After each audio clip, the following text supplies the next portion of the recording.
நாங்குநேரி மாணவன் சின்னதுரைக்கு அருகே விஜய் அமர்ந்திருக்கிறார்.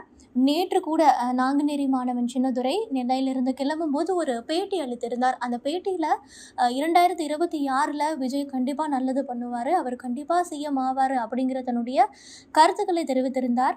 தமிழக வெற்றி கழகத்தின் தலைவரும் நடிகருமான விஜய் 10 மற்றும் 12ஆம் வகுப்பு பொதுத் தேர்வில் முதல் 3 இடங்களை பிடித்த மாணவர்களுக்கு இன்று விருது வழங்கி கௌரவிக்கும் விழாவில் நாங்குநேரி சாதிய வன்கொடுமை சம்பவத்தால் பாதிக்கப்பட்ட மாணவர் சின்னதுரையுமே பங்கேற்றிருக்கிறார்.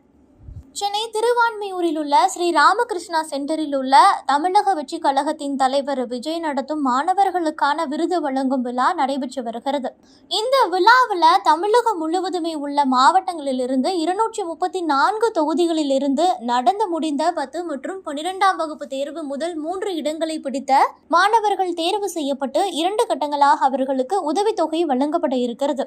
இந்த விழாவிற்காக திருவான்மியூரில் தனியார் மண்டபத்திற்கு அதிகாலையிலேயே நடிகர் விஜய் வருகை தந்து முன்னேற்பாடுகள் குறித்து ஆலோசனை நடத்தியதும் குறிப்பிடத்தக்கது. முன்னதாக விழா நடைபெற்று வரும் அரங்கில் போடப்பட்டிருந்த நாற்காலிகள்ல மாணவர்களும் பெற்றோர்களும் அமர்ந்திருந்த நிலையில விழா அரங்கிற்கு வருகை தந்த நடிகர் விஜய் திருநெல்வேலி மாவட்டம் நாங்குநேரி சாதிய வன்கொடுமை சம்பவத்தால் பாதிக்கப்பட்ட மாணவர் சின்னதுரைக்கு அருகே சென்று அமர்ந்தார்.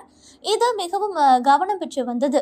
அதன் பிறகு விஜய் மாணவர்களுக்கு வாழ்த்து தெரிவித்து தன்னுடைய உரையை துவங்கினார். இந்த நிகழ்ச்சியில விஜய் என்ன பேச போகிறார் என்ற கேள்வி பெரும் எதிர்பார்ப்பை ஏற்படுத்தி இருந்தது. மேலும் மாணவர்களுக்கு நடிகர் விஜய் கல்வி உதவித்தொகை வழங்கும் போது நாங்குநேரி மாணவனும் வந்து தன்னுடைய பாராட்டுகளை பெற்றுக்கொண்டார். விஜயிடம் அவர் அந்த பாராட்டுகளை பெற்றிருக்கிறார்.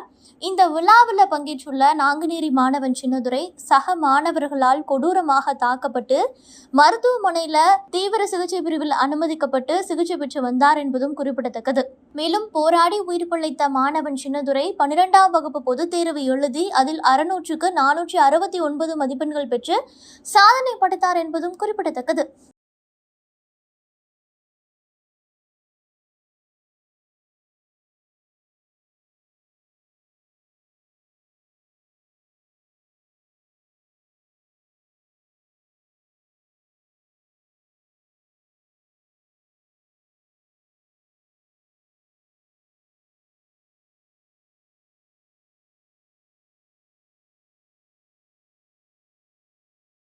அனைவருக்கும் வணக்கம். இன்றைக்கி சென்னைக்கு விஜய் சாரை பார்க்க போகிறோம். விஜய் சார் ஹாஸ்பிட்டல் இருக்கும்போதுலேயும் ஃபோனில் பேச நினச்சாங்க, வாய்ப்பு இல்லை. இன்னைக்கு நாளைக்கு பார்க்க கூப்பிட்ருக்காங்க. ஊக்கத்தொகை வேறு சர்டிஃபிகேட்லாம் கொடுத்து ஊக்குவிப்பதற்காக கூப்பிட்ருக்காங்க. விஜய் சார் நாளைக்கு பார்த்துட்டு நாங்குநேரி சட்டமன்ற தொகுதி வந்து கூப்பிட்டு போகிறாங்க. சந்தோஷமாக இருக்குது. ஃபஸ்ட் டைம் பார்க்க போகிறோம். விஜய் சாரை பார்க்க போகிறது. அப்புறம் 2026 நல்லது பண்ணுவாங்க, என் மக்களுக்கு எல்லாம் நல்லா பண்ணுவாங்கன்னு நினைக்கிறேன். அது தமிழக வெற்றி கழகமாக கூப்பிட்டு போகிறாங்க விஜய் சார் பார்க்கறதுக்கு. விஜய் சார் அப்புறம் 2026 மக்களுக்கு நல்லா எல்லாம் பண்ணுவாங்கன்னு நான் நினைக்கிறேன். அதேமாதிரி பண்ணுவாங்க. வேறு நாங்குநேரில் பாதிக்கப்பட்டனால இவ்வளோ பாதிக்கப்பட்டு மார்க்கு எடுக்க முடிஞ்சதுனால அங்கே போய் விஜய் சாரை பார்க்க முடிஞ்சிச்சு, இல்லைன்னா போக முடியாது.